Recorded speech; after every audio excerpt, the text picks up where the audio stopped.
Bonjour à tous, c'est toujours moi, votre collègue Rad Kalonga de l'ISC. Je viens maintenant à ce tuto pour vous présenter une application très simple pour vous familiariser avec l'interface visuelle basique et connaître ses différents composants et comment manipuler ces différentes propriétés. Notre application va se présenter de cette manière ici. Vous voyez, l'application est là. C'est juste une application de changement de couleurs. Mais que j'ai essayé un peu de varier les propriétés. Comment insérer la photo, comment changer les couleurs de l'arrière-plan et tout comme ça. Si je clique sur vert, ça donne la couleur verte, jaune, ça donne la couleur jaune, bleu, ça donne la couleur bleue et noir, ça donne la couleur bleue. Alors, je dois vous montrer comment j'ai réalisé cette application. Alors, pour commencer, je commence par lancer VB. Parce que nous allons utiliser Visual Basic. Nous sommes déjà sur l'interface VB, mais on n'a pas encore accédé. VB nous propose d'abord, est-ce que vous voulez ouvrir un nouveau projet ou soit un projet existant déjà, comme moi, j'ai des projets déjà que j'ai déjà créés. Par exemple, application de gestion des ventes, enregistrement des étudiants et tout consort. Ce sont mes projets. Si on veut ouvrir un projet existant déjà, je vais cliquer ici. Se connecter à Team Foundation ici signifie lorsque vous avez besoin de vous connecter à des bases de données serveurs, les bases de données lointaines, distantes. Mais nous, ce qui nous préoccupe ici, c'est nous voulons créer un nouveau projet. Je clique sur nouveau projet.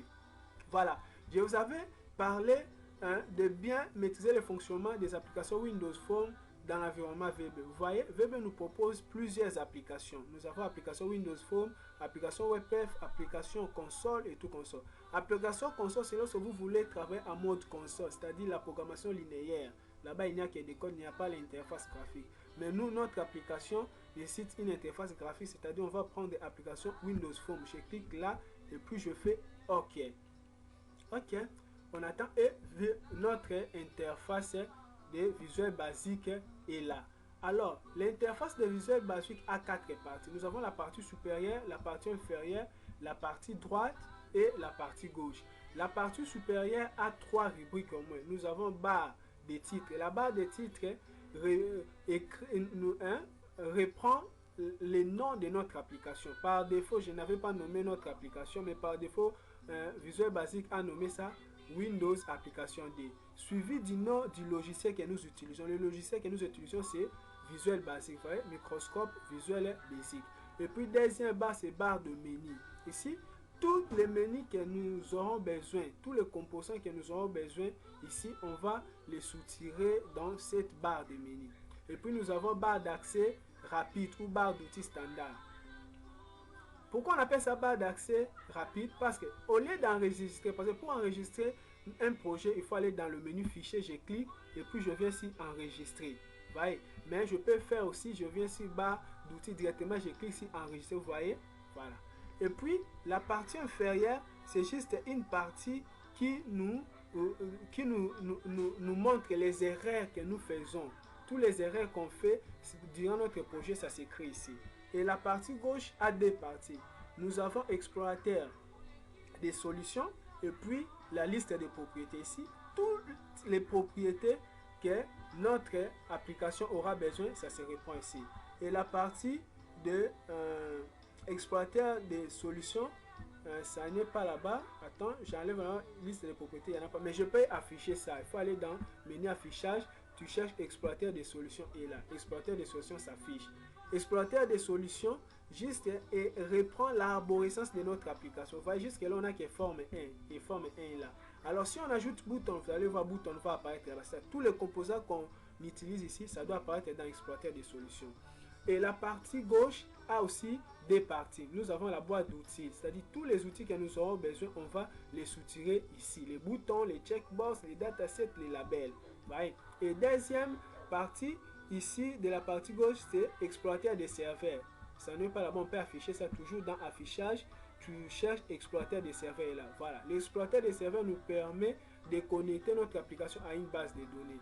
Mais on va utiliser ça plus tard. Mais pour aujourd'hui, créons d'abord notre application. Voilà, je vais commander ma forme à changer de différentes couleurs. Alors, je vais aller dans boîte d'outils. Ce sont les composants boutons qui nous permettent de commander la forme. Voilà, je place premier bouton et là, je retourne là-bas. Je prends deuxième bouton, je place là-bas. Mais au lieu de retourner toujours dans la boîte d'outils, je peux tout justement sélectionner. Je fais CTRL-C, CTRL-V, je copie. Vous voyez, tous les 4 boutons sont là. Et puis, je vais aussi mettre les titres de mon application. Alors, je dois prendre le composant label. L'objet label nous permet, c'est une étiquette qui permet juste de donner les informations ou soit d'écrire les titres. Alors, label est là. Maintenant, Visual Basic nous propose ces propriétés par défaut. Vous voyez les noms, label, bouton et tout comme ça. Mais nous voulons changer ces propriétés et mettre nos propriétés qui nous semblent utiles.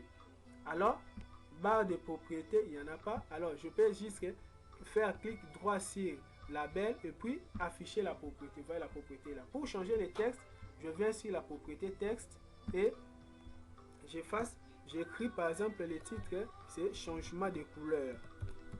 Changement de couleur. Changement de couleur. Voilà, et là.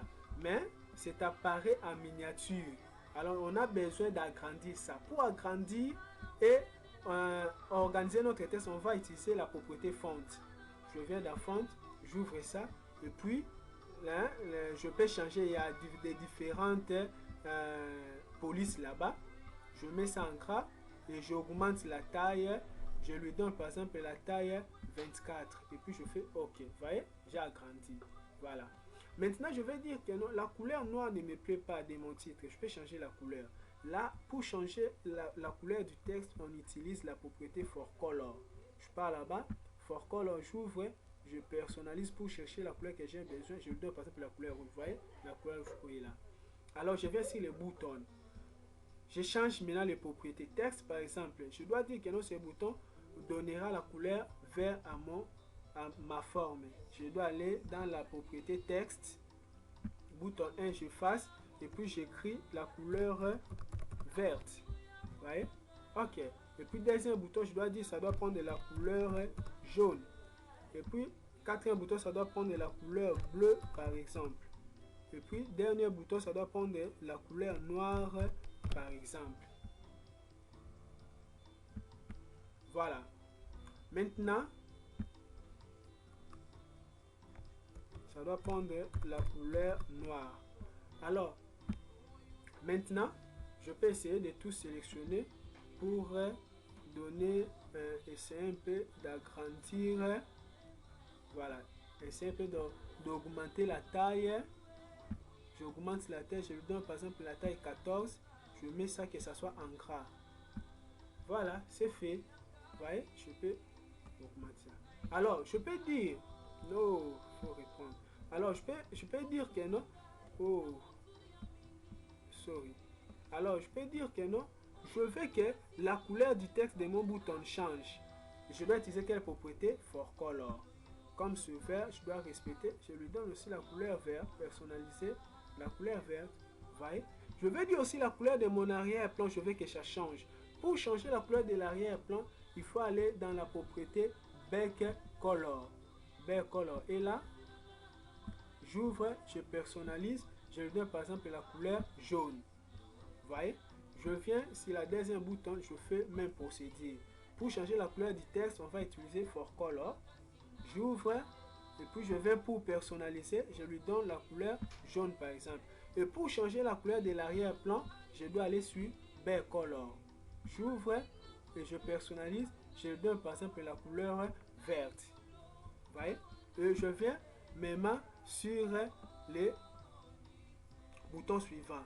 Comme pour changer les couleurs du texte For Color. Je lui donne la couleur bleue par exemple. Voilà. Alors je dois me dire ici, je veux que non, l'arrière-plan de mon bouton ne prenne pas une couleur mais prenne une photo. Alors, pour insérer une photo, il faut aller dans la propriété Background Image. C'est en anglais, il faut bien prononcer. Background Image. J'ouvre les trois points. Il n'y a aucune photo, mais on me donne la possibilité d'importer. J'importe une photo. Alors, j'entre dans mon répertoire pour chercher une photo. Vous voyez, il y a des images dans mon répertoire. Alors, je commence à chercher. Je fouille dans mon répertoire pour chercher des photos. Alors, je prends celle-ci. OK. Voilà, la photo ne se voit pas, mais je fais quand même OK. Malgré j'ai fait OK, la photo ne se voit pas. Alors il faut modifier quelques propriétés. Il faut aller dans la propriété Background Image Layout. Alors il faut changer sa valeur. Il y a des valeurs là-bas. Il faut prendre la valeur straight. La valeur straight, c'est-à-dire que la photo s'adapte à mon objet. Voilà, la photo s'est adaptée à mon objet. Je peux agrandir pour que vous voyez très bien ma photo. Et je fais la même chose à troisième bouton. Bon, comme c'est fort coloré noir, c'est déjà bien. Mais on veut aussi insérer une image. On va aller toujours dans Background Image, 3 points. Il y a déjà une photo là-bas qu'on avait pris, mais on veut changer une photo. On importe une autre photo. Je descends ici. Je cherche quelle photo je peux prendre. Je change de répertoire. Quelle photo, chercher une photo. Je suis en train de chercher la photo qui va me plaire. Je cherche la photo. Quelle photo je peux prendre? Oh, montre-toi la photo. Montre-toi. Voilà, je prends celui-ci me plaît. Alors, vous voyez, je fais OK. La photo ne se voit pas. Vous voyez, il faut changer quelle propriété Background Layout et sa valeur. On va mettre ça en straight pour que la photo se voie. Voilà, la photo est là. Et vous voyez, voilà, je peux agrandir. Mais jusque là, il n'y a pas de code. Je peux même démarrer mon application. Vous voyez, l'application est là, démarrer. Mais si je clique sur vert, ça ne se passe, ça ne se produit absolument rien. Parce que je n'ai pas structuré les codes. Alors il faut structurer maintenant les codes. Je double-clique sur vert par exemple. Je dois dire mi. En Visual Basic, mi représente la forme. Mi, color, c'est-à-dire la couleur de l'arrière-plan. Égal, symbole de l'affectation. Color, point, comme c'est vert, en anglais c'est green. Voilà, je mets ça là-bas, c'est green. Je saute pour prendre deuxième. En Delphi, on faisait forme 1, point color égal forme 1. Mais ici, forme 1 représente mi représente forme 1 en visuel basique. Alors, mi color égale color point yellow par exemple. Yellow c'est jaune. Alors, je clique là-bas. Je sors. Je prends troisième bouton. Même procédure mi point color égale color point bleu en anglais c'est blue égal color blue. Alors je sors. Même procédure mi point color égale color point comme c'est noir en anglais c'est black. Je fais black. Oh voilà, vous voyez dans liste des erreurs il y a, ça nous signale qu'il y a une erreur. On écrit quoi? Color est un type et ne peut pas être utilisé comme expression. Voilà, je vais chercher l'erreur. Voilà, vous voyez même c'est souligné. Vous voyez, c'est souligné. Alors, au lieu de mettre point, moi j'ai mis point virgule. Alors, il faut arranger. Voilà. Et quand je sors, voilà, l'erreur est disparue. Je dois zoomer pour que vous puissiez voir très bien les codes. Voilà, vous voyez les codes. Je peux interpréter ces codes. Mi, color égale color point yellow. C'est-à-dire, mi représente la forme 1. Je dis que non, que la forme 1 change, prend la couleur de son arrière-plan, prend la couleur jaune. C'est ça ce qui peut interpréter notre code là. Alors je peux démarrer les débogages. Voyez, c'est fait. Vert, ça change en vert. Jaune, ça change en jaune.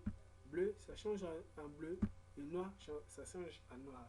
Voilà, il faut vraiment pratiquer à la maison pour vous familiariser. Et je vous dis merci, à nous revoir à notre prochain tuto.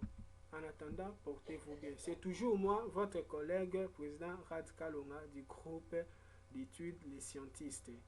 Ciao, à nous revoir à la pratique suivante.